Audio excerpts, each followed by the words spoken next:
مولاي صل وسلم دائما أبدا على حبيبك خير الخلق كلهم. مولاي صل وسلم دائما أبدا على حبيبك خير الخلق كلهم. الحمد لله الذي فضل سيدنا ومولانا محمدا صلى الله تعالى عليه وسلم على العالمين جميعا وأقامه يوم القيامة للمذنبين المتلبسين الخطائين الهالكين شفيعا. وصلى الله تعالى عليه وعلى كل من هو محبوب ومرضي لديه صلاة تبقى وتدوم بدوام الملك الحي القيوم.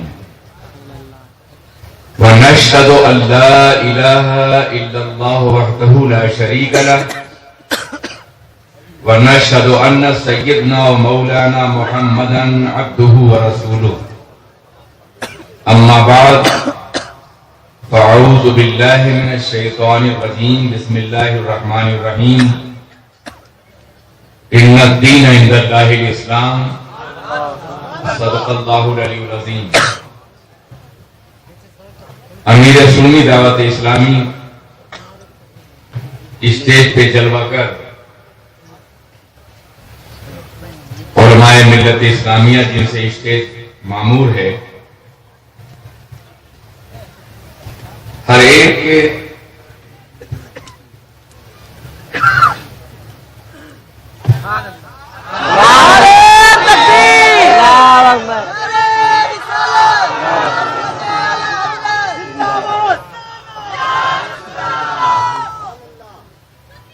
ہر ایک کے نام کے حوالے سے گفتگو کا آغاز کروں تو رات صرف اسماء شماری میں صرف ہو جائے گی. میں ان تمامی علماء کرام کی بارگاہ میں ایک شعر پیش کرتا ہوں. شکار ماہ کے تصویر آفتاب کروں کسے میں ترک کروں کس کا انتخاب کروں. لیکن کیا شبہ ان تمامی علماء کرام میں ایک منتخب شخصیت ابھی جلوگر ہوئی ہے. مجھے ان کے نام کے حوالے سے آغاز کلام کرنے کی اجازت دیجیے. اور وہ ہماری جماعت کے دل و دماغ ہیں, انتہائی عظیم محقق ہیں اور عصر جدید کے مسائل کو سلجھانے میں ان کا بہت بڑا رول ہے. حضرت علامہ مفتی نظام الدین صاحب کی. حاضرین کرام السلام علیکم ورحمۃ اللہ وبرکاتہ. آئیے ہم اور آپ انتہائی احترام و عقیدت کے ساتھ اپنے اور ساری کائنات کے مرکز عقیدت آقا دو جہاں حضور رحمت عالم تاجدار مدینہ سرور کائنات محمد الرسول اللہ ارواحنا فدا صلی اللہ علیہ وسلم کی بارگاہ بے کس پناہ میں درود پاک کی نظریں پیش کر لیں. اللہم صلی علی سیدنا مولانا محمد مادن جود والکرم وآلہ الکرام اجمعین. آج ایک طویل عرصے کے بعد میں ناسک کی سرزمین پہ دوبارہ حاضر ہونے کا شرف حاصل کر رہا ہوں اور آپ میرے مخاطب ہیں. اس سرزمین پہ کچھ شخصیتوں کے عظیم احسانات ہیں. عقیدے کے سنوارنے میں, محبت رسول پیدا کرنے کے لیے عاطفہ قلبی کو اجاگر کرنے میں حضور مفتی اعظم ہند کی مقدس نسبتیں بڑی عظیم رہی ہیں. ان کے بعد ایک عظیم عاشق رسول دیوان عشق مصطفیٰ مفتی نانپارہ حضرت مفتی جبری صاحب رحمۃ اللہ علیہ نے زمانہ گزارا ہے. ہمیں یہ بڑی بڑی زمین یوں نہیں مل گئی ہے بلکہ اس میں یقیناً ہمارے اسلاف کا خون جگر, ان کا سود دل, ان کا درد دورو شامل ہے.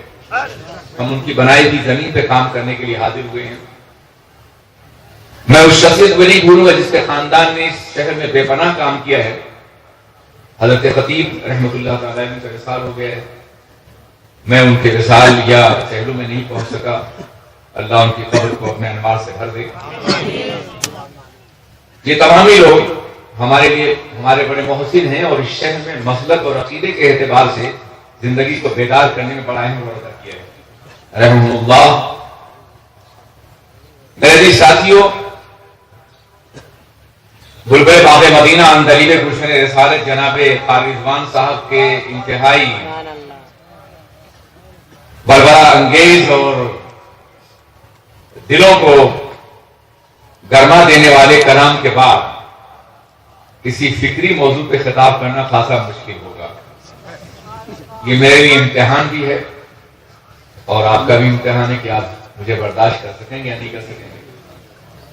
بہرکیف آپ بھی ہیں میرے ساتھ، میرے علماء بھی ہیں۔ میں چاہوں گا کہ اس عنوان کے حوالے سے کچھ عرض کروں۔ عنوان مجھے جو دیا گیا ہے وہ اسلام اور ماڈرن ایج، اسلام اور عصر حاضر۔ آج کے دور میں اسلام کس طرح امت مسلمہ کی قیادت کر سکتا ہے اور آج کے دور میں ابھرنے والے سوالوں کا جواب قرآن عظیم اور اسلام کے حوالے سے کس طرح دیا جا سکتا ہے۔ عزیزان ملت اسلامیہ، آج یہ بات ذہنوں میں اتاری جا رہی ہے کہ الحاد ہے، ایک بے دینی ہے جو خاموش دبے پاؤں ہمارے پڑھے لکھے اور انٹلیکچوئل کے طبقے میں داخل ہو رہی ہے، اور وہ یہ ہے کہ آج سے 1400 سال پہلے نازل ہونے والا نظام زندگی اور آئین حیات آج کے ترقی یافتہ دور میں کیا رہنمائی کا فریضہ انجام دے سکتا ہے۔ معاذ اللہ ان کا یہ کہنا یہ ہے کہ اس دور کے تقاضے اور تھے، اس دور کی ضروریات اور تھی، اس دور کے مسائل اور تھے، اس دور کے داعیات اور تھے، اس دور کا معاشرہ اور تھا۔ آج زندگی کے تقاضے بدل گئے ہیں، داعیات بدل گئے ہیں، ماحول بدل گیا ہے، معاشرہ بدل گیا ہے، تمنائیں بدل گئی ہیں، ڈیزائر بدل گئے ہیں، انداز فکر بدل گیا ہے، تعلیم کا معیار بدل گیا ہے، زندگی کی نمازوں کتنی قدریں بدل گئی ہیں۔ اس تبدیل شدہ ماحول میں قرآن عظیم کی رہنمائی کیا ممکن ہے؟ وہ یہ بھی کہتے ہیں کہ اگر ہم خلاؤں میں پرواز کر سکتے ہیں، چاند پہ کمندیں ڈال سکتے ہیں، سورج کی شعاؤں کو گرفتار کر سکتے ہیں، زمان و مکان کی وسعتوں کو سمیٹ سکتے ہیں، تو کیا ہم زمین پر اپنے چلنے کے لیے کوئی شاہراہ منتخب نہیں کر سکتے؟ یہ وہ سوالات ہیں جو آج کا زمانہ ہم سے کرتا ہے۔ اسلام بھرپور جواب ہے ان تمام سوالوں کا، بلکہ جواب سے آگے بڑھ کر کے ہم یہ کہنے میں حق بجانب ہوں گے کہ تنہا اسلام ہے جو ہر دور کی حیات کر سکتا ہے، اس کے علاوہ کوئی نظام نہیں جو کر سکے۔ اور یہ صرف میرا دعویٰ نہیں ہے، انشاءاللہ میں ثابت بھی کروں گا جو مجھے وقت دیا گیا ہے اس وقت کے اندر۔ مجھے معلوم ہے کہ وقت بھی محدود ہے، ابھی آپ کو ذکر بھی کرنا ہے، دعائیں بھی کرنی ہیں، سلام بھی پڑھنا ہے، اور اس کے بعد اپنے گھروں کو روانہ بھی ہونا ہے۔ ایک تنگنائے وقت کے تنگنائے میں چاہوں گا کہ میں اپنے معروضات کو پیش کرنے کا شرف حاصل کروں۔ سب سے پہلے آئیے آپ انبیاء کرام کے مقدس زندگیاں دیکھیں، ان کی حیاتوں کا مطالعہ کیجیے تو آپ یہ محسوس کریں گے کہ دنیا میں جتنے بھی انبیاء کرام تشریف لائے وہ اپنے اپنے دور کے ابھرتے ہوئے سوالوں کا جواب کر کے آئے۔ ہر نبی کو اس کے دور کے مطابق، اس کے زمانے کے مطابق، حالات کے مطابق قوانین عطا فرمائے گئے، آئین عطا فرمایا گیا، نظام زندگی عطا فرمایا گیا۔ دنیا جیسے جیسے ترقی کرتی رہی، انبیاء کرام کے قوانین دنیا کے سامنے رہنمائی کرتے رہے۔ ہر دور میں انبیاء کرام جلوگر ہوئے، ہر عصر میں جلوگر ہوئے، اور عجیب بات ہے کہ جتنے بھی انبیاء کرام دنیا میں تشریف لائے وہ باطل قوتوں کے مقابلے میں آئے، طاغوت کے مقابلے میں آئے، سرکش سلاطین کے مقابلے میں آئے، جبر کے مقابلے میں آئے، ظلم کے مقابلے میں آئے، تاریکی کے مقابلے میں آئے، اندھیروں کے مقابلے میں آئے اور پناہ آئے۔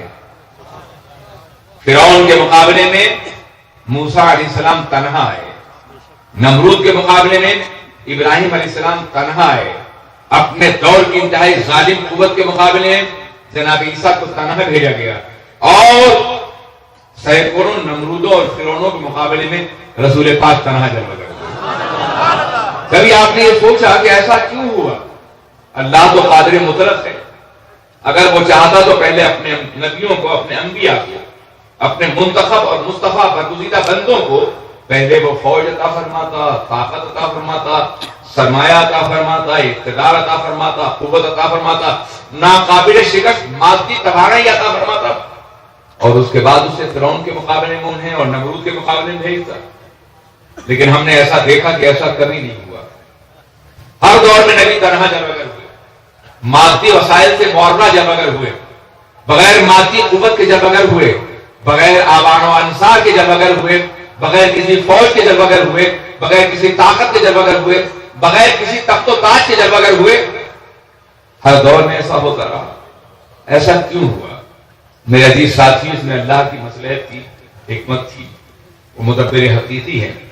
اللہ تبارک و تعالیٰ نے اگر فرعون کے مقابلے میں جناب موسیٰ کو بھی تخت و تاج دیا ہوتا، حکومت اور طاقت دی ہوتی، نمرود کے مقابلے میں جناب ابراہیم کو بھی تخت و تاج دیا گیا، حکومت دی گئی ہوتی، اور فرعونِ مکہ کے مقابلے میں سرور کائنات کو بادشاہ بنا کے بھیجا گیا ہوتا، تو جانتے ہیں کیا ہوتا؟ دنیا یہ کہتی کہ دو بادشاہوں میں ٹکراؤ ہوا ہے، ایک کامیاب ہو گیا، ایک ناکام ہو گیا، دو طاقتیں لڑی ہیں، ایک کامیاب ہو گئی، ایک ناکام ہو گئی، دو اقتدار کی کشمکش تھی، ایک کامیاب ہوا، ایک ناکام ہو گیا، دو تاج اچھلے تھے، ایک باقی رہا اور ایک مٹ گیا، دو ارباب اقتدار نے مقابلہ کیا، ایک فنا ہو گیا، ایک باقی رہا۔ اللہ تبارک و تعالیٰ نے اقتدار کی کشمکش کے طور پر انبیاء کرام کو نہیں بھیجا، طاقت اور توانائی کا مظاہرہ کرنے کے لیے نہیں بھیجا، بلکہ اس لیے بھیجا تاکہ فرعون شکست کھا جائے، نمرود شکست کھا جائے، موسیٰ تنہا ہو، ابراہیم تنہا ہو، اور جب باطل شکست کھا جائے تو دنیا یہ سمجھے کہ یہ اقتدار کی طاقت اور طاقت کا مظاہرہ نہیں ہے، یہ حق کی کامیابی ہے، یہ صداقت کی کامیابی ہے، یہ انبیاء کرام کے پیغام کی کامیابی ہے، یہ نبی کے مشن کی کامیابی ہے، یہ اس صداقت ازلی کی کامیابی ہے جسے اسلام کے نام سے یاد کیا گیا ہے۔ اور پھر انبیاء کرام کے ماننے والے قیامت تک یہ درس حاصل کر سکیں کہ حالات جیسے بھی ہیں، زمانہ جیسا بھی ہو، وقت کے کتنے ہی نمرود کیوں نہ ہوں، وقت میں کتنے ہی فرائض کیوں نہ ہوں، اگر وہ اسلام کو چیلنج کرنا چاہیں اور تم نبی عربی کا دامن تھام کر کے دفاع کرنا چاہو تو طاقت کے مقابلے غلبہ تمہارا ہوگا، کامیابی تمہاری ہوگی، عظمت تمہارے قدم چومے گی اور برتری تمہاری ہوگی۔ یہ درس بھی دینا، اس لیے انبیاء کرام اپنے اپنے دور میں سوالات تمامی انبیاء کرام کے زمانے میں تھے، مسائل تمامی انبیاء کرام کے زمانے میں تھے، مخالفتیں تمامی انبیاء کرام کے زمانے میں تھیں، لیکن اللہ نے ہر نبی کو غالب کیا۔ عزیزان ملت اسلامیہ، البتہ اگر انبیاء کرام کو تنہا بھیجا گیا تو اس کا یہ مطلب بالکل نہیں ہے کہ انہیں مجبور بنا کے بھیجا گیا، انہیں بے بس بنا کے بھیجا گیا، انہیں بے سہارا بنا کے بھیجا گیا۔ جہاں جہاں تاریخ انبیاء کرام کی حیات پر بے بسی، بے کسی اور مجبوری کا تانا پیش لگاتی ہوئی نظر آتی ہے، الزام، وہی حدیث مبارکہ انبیاء کرام کی زندگی کی افتخار اور عظمت اور وقار، ان کی سربلندی اور ان کے اقتدار کا اعلان بھی کرتی ہوئی نظر آتی ہے۔ آپ اندازہ فرمائیں، کیا وہ لمحہ مجبوری کا لمحہ ہے جب اللہ کے رسول تاجدار دو عالم صلی اللہ علیہ وسلم مکہ مکرمہ میں قلیب دار کعبہ سے کہہ رہے ہیں کنجی اٹھانے والے سے، یہ چابی مجھے دے دو، میں اپنے پروردگار کی بارگاہ میں اپنے رب کو سجدہ کرنا چاہتا ہوں۔ کفر کا ماحول ہے، قلیب دار کعبہ کہتے ہیں یہ چابی آپ کو نہیں ملے گی، یہ یہود سابیوں کو ملے گی، ستارہ پرستوں کو ملے گی، یہود و نصارہ کو ملے گی، مگر آپ کو نہیں ملے گی۔ آپ کعبہ میں رکھے ہوئے بتوں کی مخالفت کرتے ہیں، اس لیے آپ اندر نہیں جا سکتے۔ اللہ کے رسول نے تبسم پنہا کے ذریعے جواب دیا، یوں مسکرائے جان سی کلیوں میں پڑ گئی، یوں لب کشاورے کو گلستان بنا دیا، عالم روزگار کو آسان بنا دیا، جو غم ہوا اسے غم جانا بنا دیا۔ اللہ کی یاد دے کر کے اور دین کا غم دے کر کے، یہی غم جانا ہے ہمارے لیے، ہر غم سے بے نیاز کر دیا اللہ کے رسول نے۔ اللہ کے رسول تاجدار دو عالم تبسم فرمایا اور کہا، عثمان کا یہ کنجی میرے پاس ہوگی اور میں تمہیں دوں گا اور قیامت تک تم سے کوئی نہ لے سکے گا مرد آگے۔ عزیزان ملت اسلامیہ، یہ حدیث پاک ہے۔ کبھی آپ نے سوچا کہ اس حدیث کے اندر اللہ کے رسول غیب کی کتنی خبریں تھی؟ کل یہ کنجی میرے پاس ہوگی، یعنی مکہ فتح ہو جائے گا، مکے کا اقتدار، حجاز اقتدار میرے پاس ہوگا اور یہ کنجی میرے پاس ہوگی، میں تمہیں دوں گا، یعنی بڑے بڑے صنادید قریش مارے جائیں گے، ابو جہل مارا جائے گا، عتبہ مارا جائے گا، شیبہ مارا جائے گا، 72 لاشیں بدر میں چھوڑ کر کے آئیں گے، اس کے بعد اور بھی جنگوں میں یہ اپنے کلیجے کے ٹکڑوں کو ان کی مائیں روئیں گی جو ظلم کرنے والے ہیں، مگر تمہارا خاندان باقی رہے گا، بلکہ تم باقی رہو گے، یعنی پیغمبر اسلام زندگی کی ضمانت دے رہے ہیں، حیات کی ضمانت دے رہے ہیں۔ آج بڑا سے بڑا انسان کل کے کی زمان نہیں رہتا اور پیغمبر زندگی روان دے رہے ہیں